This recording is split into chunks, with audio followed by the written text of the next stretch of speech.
ರಾಜ್ಕೋಟ್ನಲ್ಲಿ ಭಾರತ ಮತ್ತು ನ್ಯೂಜಿಲೆಂಡ್ ತಂಡಗಳ ನಡುವೆ ನಡೆದಂತಹ ಎರಡನೇ ಏಕದಿನ ಪಂದ್ಯ ಅತ್ಯಂತ ರಣರೋಚಕದಿಂದ ಕೂಡಿತ್ತು.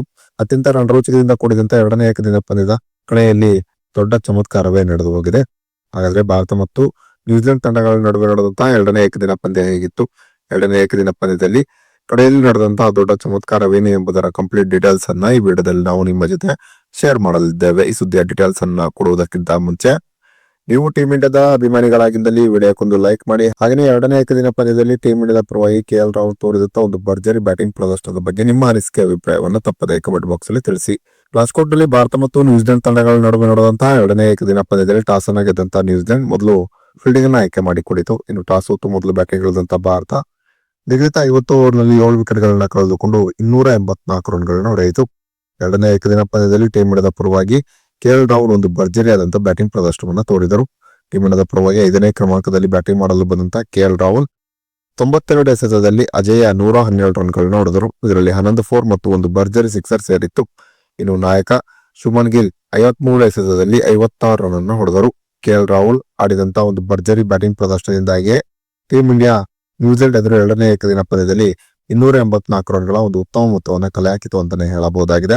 ಇನ್ನು ಗೆಲುವಿಗಾಗಿ 285 ರನ್ಗಳ ಗುರಿಯನ್ನು ಪಡೆದಂತಹ ನ್ಯೂಜಿಲೆಂಡ್ ತಂಡ ಒಂದು ಉತ್ತಮವಾದ ಆರಂಭವನ್ನು ಪಡೆಯಲು ವಿಫಲವಾಯಿತು.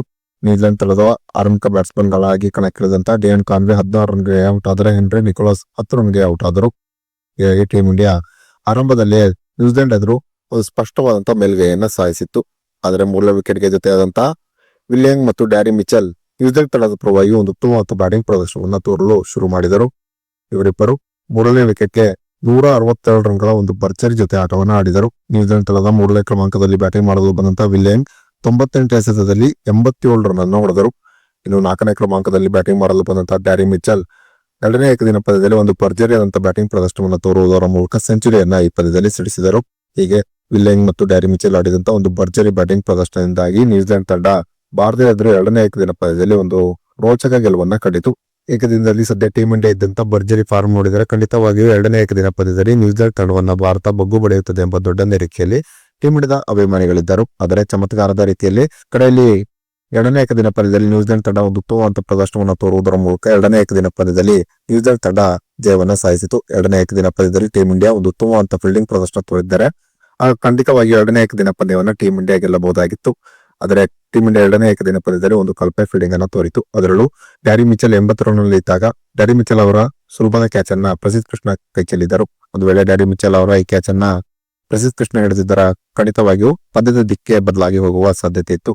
ಆದರೆ ಅದು ಆಗಲಿಲ್ಲ. ಇನ್ನು ಎರಡನೇ ಏಕದಿನ ಪಂದ್ಯದಲ್ಲಿ ಡ್ಯಾರಿ ಮಿಚೆಲ್ ಭಾರತದ ಎದುರು ಒಂದು ಸೆಂಚುರಿಯನ್ನ ಸಿಡಿಸುವುದರ ಮೂಲಕ ಅಂತಾರಾಷ್ಟ್ರೀಯ ಏಕದಿನ ಕ್ರಿಕೆಟ್ನಲ್ಲಿ 2,500 ರನ್ಗಳನ್ನ ಪೂರೈಸಿದರು. ಈ ಮೂಲಕ ನ್ಯೂಜಿಲೆಂಡ್ ತಂಡದ ಪರವಾಗಿ ಅತಿ ವೇಗವಾಗಿ ಏಕದಿನದಲ್ಲಿ 2,500 ರನ್ಗಳನ್ನ ಪೂರ್ಣಗೊಳಿಸಿದ ಆಟಗಾರರೆಂಬ ಹಿರಿಮೆಗೆ ಡ್ಯಾರಿ ಮಿಚೆಲ್ ಪಾತ್ರರಾದರು. ಇನ್ನು KL ರಾಹುಲ್ ಈ ಪಂದ್ಯದಲ್ಲಿ ಸೆಂಚುರಿಯನ್ನು ಸಿಡಿಸುವುದರ ಮೂಲಕ ಟೀಮ್ ಇಂಡಿಯಾದ ಪರವಾಗಿ 5ನೇ ಕ್ರಮಾಂಕದಲ್ಲಿ ಅತಿ ಹೆಚ್ಚು ಸೆಂಚುರಿ ಸಿಡಿಸಿದ 3ನೇ ಆಟಗಾರರೆಂಬ ಹಿರಿಮೆಗೆ ಇದೀಗ KL ರಾಹುಲ್ ಪಾತ್ರರಾಗಿದ್ದಾರೆ.